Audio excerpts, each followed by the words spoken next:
Hi, ഞാൻ Abdu, പുല്ലഗ്ര farm. ഇന്ന് നമ്മൾ മാവൊക്കെ പൂക്കാനാണ്. നവംബർ ഡിസംബർ ഒക്കെ ആകുമ്പോൾ മാവ് ഫ്ലവറിങ് ആവും. അപ്പോൾ അതിനുള്ള വളപ്രയോഗം എന്തൊക്കെ ചെയ്യണം എന്ന കാര്യങ്ങളാണ് പറയാൻ പോകുന്നത്. നമ്മളിപ്പോൾ പ്ലാന്റേഷൻ ചെയ്തത് കണ്ടില്ലേ, നിലത്താണ് പ്ലാന്റ് ചെയ്തത്. ഇതിൻ്റെ റിവ്യൂ പറയുന്നത്. റിവ്യൂ അല്ല, ഇതിൻ്റെ എങ്ങനെയൊക്കെ നമ്മൾ പരിപാലിക്കണം എന്നുള്ള കാര്യങ്ങൾ. ഇതെല്ലാം കൊമ്പ് കോതി മെയ് മാസത്തിൽ നമ്മൾ കംപ്ലീറ്റ് കൊമ്പ് കോതി ഒക്കെ വൃത്തിയാക്കി ഈ തണ്ടിൻ്റെ മുകളിലേക്ക് സൂര്യപ്രകാശം അടിക്കുന്ന രീതിയിലാക്കിയിട്ടുണ്ട്.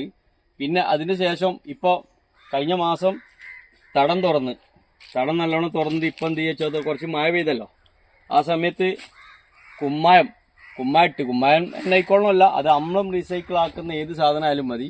ഡൊളോമെറ്റോ അല്ലെങ്കിൽ പച്ചക്കക്ക പൊടിച്ചതോ എന്ത് വേണമെങ്കിലും നിങ്ങൾക്ക് ഇഷ്ടമുള്ള ഇടാം. അത് കഴിഞ്ഞതിൻ്റെ ശേഷം സൂപ്പർ മീലാണ് വേപ്പ് മുണ്ണാക്ക് എല്ലുപൊടി. അത് പല കമ്പനീൻ്റെ ഉണ്ട്, ഏത് കമ്പനീൻ്റെ വേണമെങ്കിലും യൂസ് ചെയ്യാം. ഇതാണ് ഞാൻ ചെയ്യുന്ന വളം. ഇത് ഫുള്ളി ഓർഗാനിക്കാണ് നമ്മൾ ചെയ്യുന്നത്, വേറെ കെമിക്കലൊന്നും ഉപയോഗിക്കുന്നില്ല.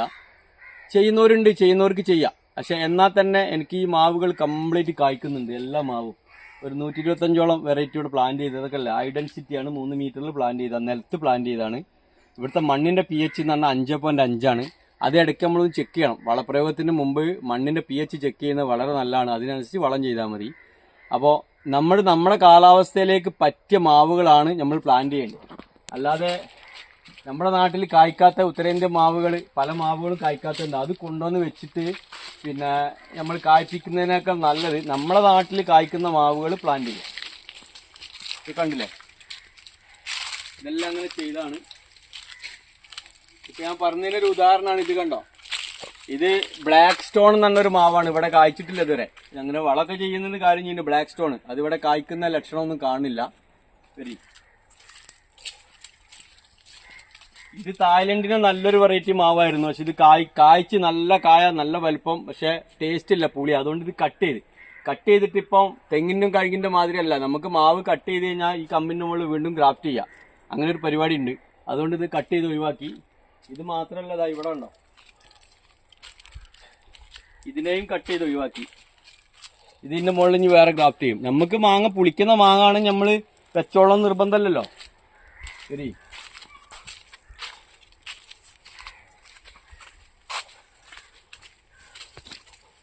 ഇതെല്ലാം കായ്ച്ചുകൊണ്ടിരിക്കുന്ന മാവുകൾ നമ്മൾ കവറിൽ നട്ടാണ്. സൈഡിൽ നിലത്ത് പ്ലാന്റ് ചെയ്തിട്ടുണ്ട്. ഇതെല്ലാം കവറിലാണ്. ഇതെല്ലാം ഫ്ലവറിങ്ങും കായ്ക്കുന്ന മാവുകൾ. ഇതൊക്കെ എല്ലാം സെയിലിനുള്ളതാണ്. കാലാപ്പാടി, ഇതല്ല ആപ്പൂസ്, എല്ലാ മാവുകളും സെയിലിനുള്ളതാണ്.